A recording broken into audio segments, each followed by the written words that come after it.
여러분 안녕하십니까? 뉴스투데이 제주입니다. 제주도의 새해 예산안에 대한 도의회 심사에서 장기 미집행시설 일몰제 시행에 따른 예산 집행 계획이 도마에 올랐습니다. 또 버스 준공영제 예산 편성 방식과 부담에 대해서도 의원들의 질타가 쏟아졌습니다. 보도에 홍수연 기자입니다. 제주도의 내년도 도시환경 분야 예산은 전체 예산의 15%에 달하는 7,800억 원. 이 가운데 장기 미집행시설 일몰제 시행에 대비해 지방채로 충당할 1,500억 원의 집행 계획을 놓고 의원들의 지적이 쏟아졌습니다. 무소속 강연호 의원은 공원과 도로 부지 매입과 보상 계획이 도심에 편중돼 읍면 지역은 철저히 소외됐다고 지적했습니다.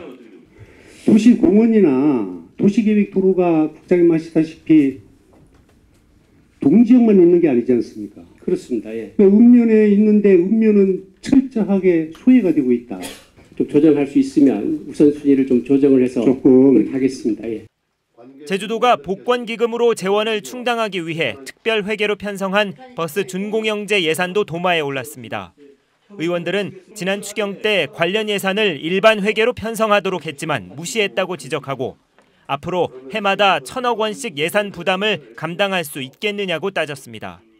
향후 세수는 이렇게 또 줄어들지 않습니까? 그래서 버스 준공영제가 도정에 상당한 부담이 될 거라는 누구나 예측하고 있는 거 아닙니까? 그 부분을 좀 염두에 두라 하십니다. 올해 100억 원이 넘는 도시 재생사업 예산이 불용 처리된 것과 관련해 예산 편성에 신중하라는 주문도 나왔습니다. 도시재생뉴딜 사업만 하더라도 120억 원 전액이 사용을 못하고 있어요. 한도 건이 아닙니다. 한편 행자위 예산심사에서는 제주도의 행정체제 개편안 수용과 관련해 의원 모두가 사퇴한 행계위 예산 1억 원을 편성하고 원희룡 지사가 주민투표를 언급해놓고 관련 예산은 편성하지 않아 앞뒤가 맞지 않는다는 의원들의 지적이 이어졌습니다. MBC 뉴스 홍수현입니다.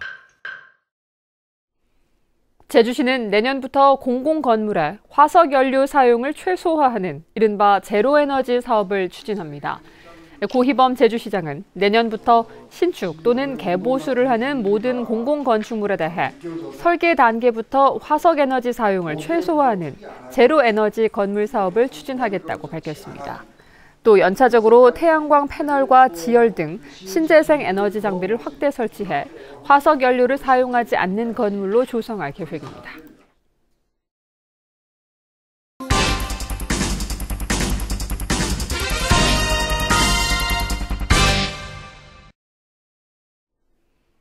제주 MBC는 제주 바다를 오염시키고 있는 하수 문제를 집중 보도해드린 바 있는데요.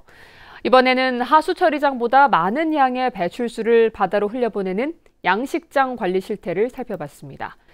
과연 양식장 배출수는 괜찮은 걸까요? 이슈 추적, 이 문제를 5차례에 걸쳐 보도합니다. 오늘 첫 순서로 양식장 앞바다의 실태를 살펴봤습니다. 김찬현 기자입니다. 해안선을 따라 양식장들이 줄지어 있는 구자읍 한동리. 양식장마다 설치된 배수관을 통해 배출수가 흘러나옵니다. 양식장 한 곳에서 나오는 배출수만 하루 평균 5만여 톤. 양식장 앞바다를 들어가 봤습니다. 바닷속 바위마다 퇴적물이 가득 쌓였고 조류를 타고 이물질이 둥둥 떠다닙니다. 영양염료가 과잉 공급된 지역에 주로 서식하는 구멍갈파래와 말미잘이 바닷속 안반을 온통 뒤덮었고 산호들은 하얗게 변해 죽어가고 있습니다. 특정 종들의 운전 현상들이 차 운전도 계속적으로 나타나다 보면은 어떤 해양 생태계 종 다양성이 감소되기 때문에 그 감소함에 따라서 해양 생태계의 어떤 군집 구조가 변화될 수 있는. 양식장 주변 바닷물을 제주도 보건환경연구원에 의뢰해 성분 분석해봤습니다. 부유물질은 하수처리장 방류 기준보다 갑절 가까이 높았고 화학적 산소 요구량인 COD는 일반 해수보다 6배 이상 높게 나와 오염이 심각한 것으로 나타났습니다. 이제 청정한 해수에서는 보통 1 이하 정도 나오는데 6.4가 나왔다는 건 한 6배 정도 높게 나온 것으로 일반 청정한 거에 비해서는 좀 오염됐다고 할 수 있습니다. 한국해양과학기술원이 2016년 양식장 배출수와 주변 바다를 조사한 결과도 크게 다르지 않습니다. 한동리 양식장 앞바다는 산화제나 화학비료의 원료가 되는 질산염이 청정해역보다 5배 이상 높았고 악취를 풍기는 암모니아는 4배, 화학적 산소 요구량은 최대 10배 이상 높게 나타났습니다. 영양염 농도 중에서 암모니아 농도가 상당히 높게 나옵니다. 이거는 이제 인위적인 어떤 오염 소스의 평가 기준도 되거든요. 그런 측면에서는 아마 양식장 배출수의 영향이 또 클 거라고 판단이 되어집니다. 문제는 이처럼 정화되지 않은 배출수가 매일 바다로 버려지고 있지만 이에 대한 관리 감독도 허술하다는 겁니다. 제주섬 해안을 따라 들어선 양식장은 모두 300군데가 넘습니다. 1년 365일 24시간 동안 양식장에서 배출수가 나오는데요. 사료 찌꺼기와 어분이 섞인 배출수는 그 양이 하루 1,900만 톤으로 하수 처리장에서 나오는 하수보다 80배나 많습니다. 하지만 양식산업이 제주경제에서 차지하는 큰 비중 탓에 제대로 된 관리 감독과 피해 조사는 잘 이루어지지 않고 있습니다. MBC 뉴스 김찬년입니다. 제2공항 후보지 발표를 앞두고 유력 후보지였던 땅을 사들인 뒤 쪼개기를 통해 수십억 원의 시세 차익을 남긴 기획부동산이 재판에 넘겨졌습니다. 세금을 내지 않기 위해 신용불량자 명의까지 빌려 토지를 매입했던 것으로 드러났습니다. 김항섭 기자의 보도입니다. 제2공항 후보지 발표를 앞두고 유력 후보지로 거론되던 서귀포시 대정읍. 부동산 업체 대표 45살 김모 씨는 2015년 4월 대정읍 하모리와 신평리 일대 밭과 임야 5필지를 23억 원에 사들였습니다. 이들은 밭과 임야 등 4만여 제곱미터의 땅을 구입한 뒤 일명 쪼개기 수법으로 필지를 분할해 되팔았습니다. 14개 필지로 나눈 뒤 제2공항 후보지라고 홍보하면서 되팔아 얻은 시세 차익은 20억 원. 토지 판매 과정에서 양도소득세만 10억 원이 부과됐지만 세금을 피하기 위해 신용불량자인 이모 씨의 이름을 빌려 토지를 구입했던 것으로 드러났습니다. 이러한 방식의 기획부동산 행태는 제주에 어떤 무분별한 개발을 하거나 또는 비정상적인 부동산 지가 상승 등 악영향을 초래할 우려가 많기 때문에 적극적으로 대응할 예정입니다. 검찰은 조세 포탈 등의 혐의로 부동산 업체 대표 김 씨와 신용불량자 58살 이모 씨 등 2명을 구속 기소하고 부동산 업체 직원 2명을 불구속 기소했습니다. MBC 뉴스 김항섭입니다.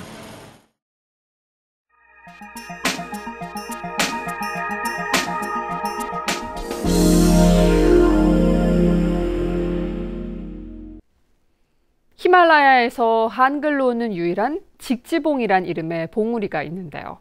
명명된 지 10년 만에 관련 사업이 기지개를 펴고 있습니다. 직지 루트를 개척하다 실종된 두 대원을 추모하는 조형물도 세워졌습니다. 신병관 기자가 보도합니다. 지난 2008년 6월 16일 충북 산악인들로 구성된 직지 원정대가 파키스탄 지역 히말라야의 6,000m급 미답봉에 오릅니다. 파키스탄 정부가 직지봉으로 명명하며 히말라야 유일의 한글 이름 봉우리로 직지가 전 세계에 한 번 더 각인됐습니다. 지도상에도 직지란 봉우리가 생겼고 그로 인해서 전 세계의 산악인들이 그것을 주목할 수 있다는 거에 큰 의미를 둘 수 있다고 생각합니다. 하지만 이후 시련이 이어졌습니다. 직지봉을 개척한 민준영 박종성 대원이 이듬해 네팔에서 직지 루트 개척에 나섰다 실종됐고 파키스탄 내 전국 불안으로 직지봉을 다시 찾기도 쉽지 않게 됐습니다. 직지봉이 명명된 지 어느덧 10년, 청주 고인세 박물관 한편에 민준영 박종성 대원을 추모하는 조형물이 세워졌습니다. 직지에 대한 열망이 앞으로도 작은 홀씨가 되어서 전 세계에 퍼져나가기를 희망합니다. 직지봉과의 인연도 다시 연결합니다. 직지 원정대는 내년에 직지봉의 출발점인 파키스탄 후세 마을을 찾아 표지석 설치와 학교 지원 등 교류를 타진하기로 했습니다. 10년 전 직지봉 아래 묻은 청주시민 타임캡슐도 공개할 예정입니다.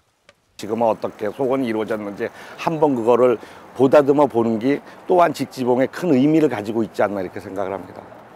충북 산악인의 혼이 살아있는 직지봉. 단순한 이름 붙이기에서 더 나가 직지를 포함해 충북 문화를 세계 산악인들에게 알리고 충북 산악계의 역량도 키울 구상이 재시동을 걸고 있습니다. MBC 뉴스 신병관입니다.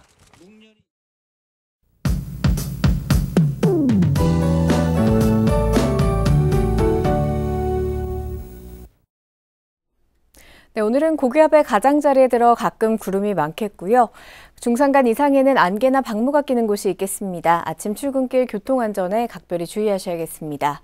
당분간 기온은 평년과 비슷하거나 조금 높을 것으로 전망됩니다. 오늘 아침 기온 13도로 어제보다 3도가량 높게 출발하고 있고요.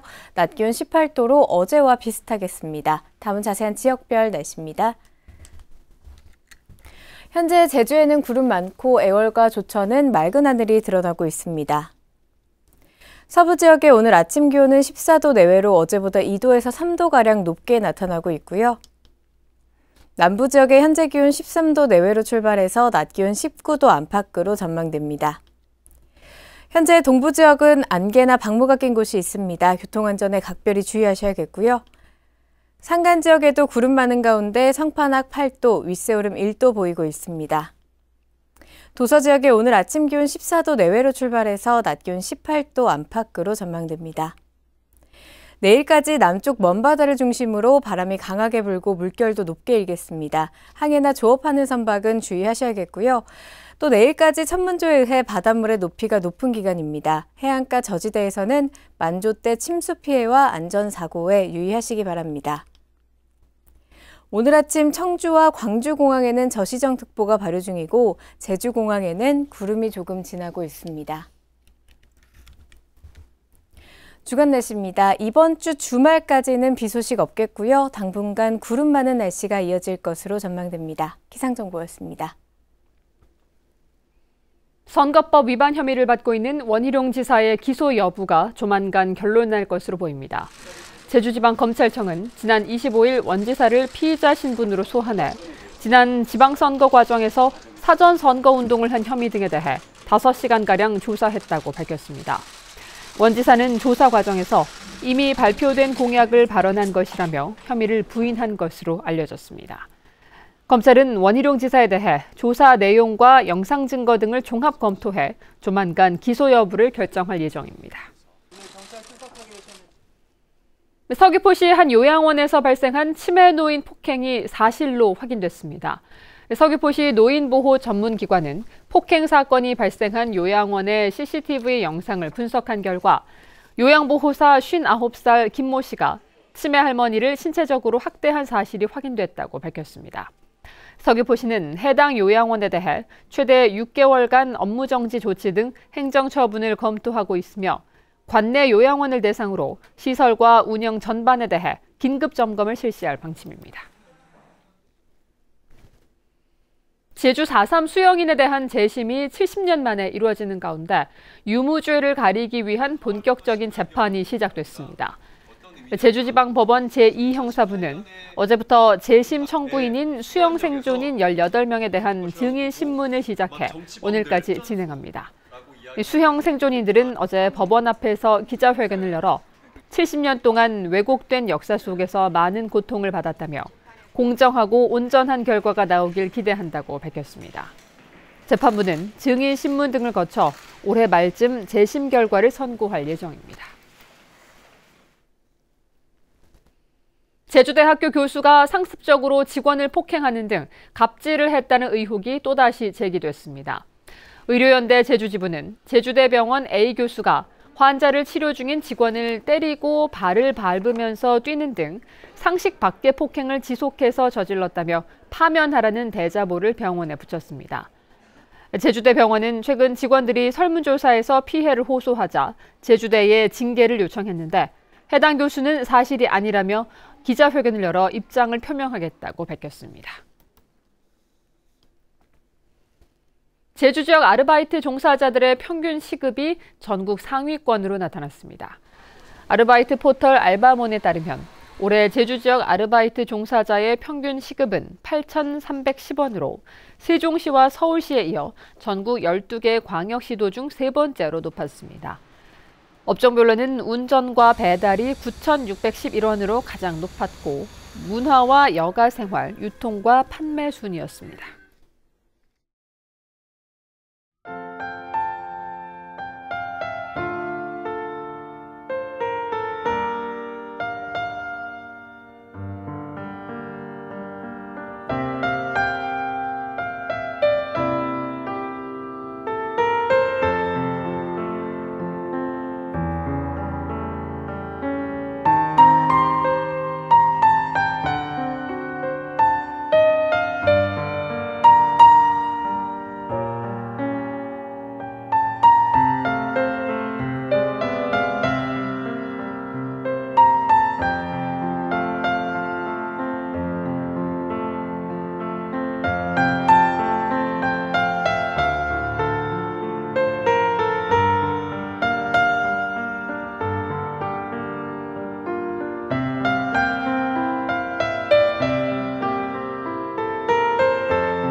뉴스투데이 제주였습니다. 여러분 고맙습니다.